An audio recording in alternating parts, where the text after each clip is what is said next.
Bonjour à tous, c'est Anthony et bienvenue dans cette nouvelle vidéo consacrée à l'élaboration de votre programme d'entraînement.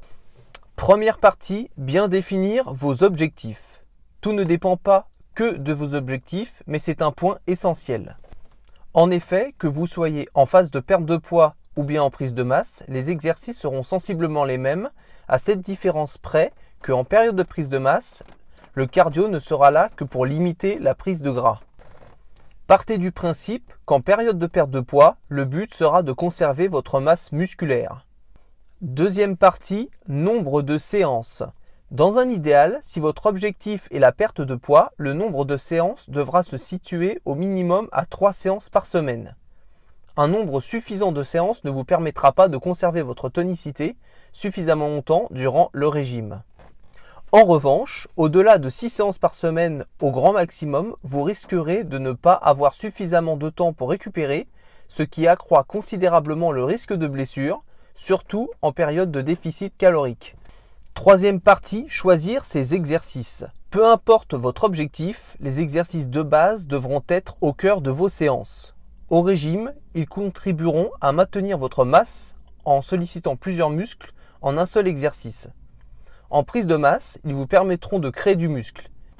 Il ne faut en revanche pas exclure les exercices d'isolation. Ces derniers vous seront grandement utiles pour brûler du gras dans les zones capricieuses.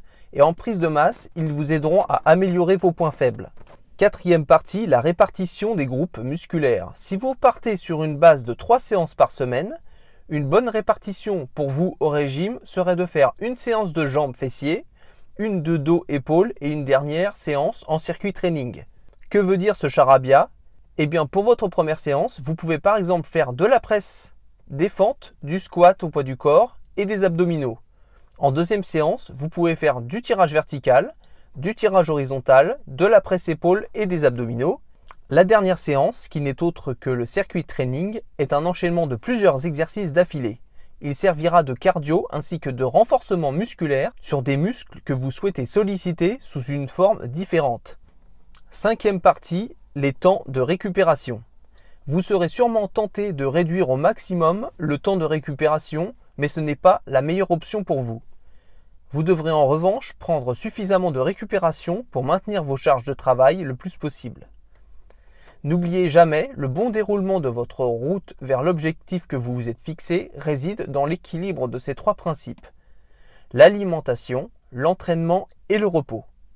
En conclusion, définissez votre objectif avec précision, c'est le début de l'aventure. Ensuite, réalisez suffisamment de séances pour créer de la masse ou au moins la maintenir en période de régime. Que ce soit au régime ou non, privilégiez les exercices de base à ceux d'isolation pour leur côté dépense de calories et construction. Ne délaissez cependant pas les exercices d'isolation qui vous aideront pour vos points faibles. Et enfin, ne négligez pas le repos, c'est extrêmement important. Et voilà, la vidéo est terminée. Pensez à vous abonner et à mettre un pouce bleu juste là. À bientôt pour une prochaine vidéo. Salut!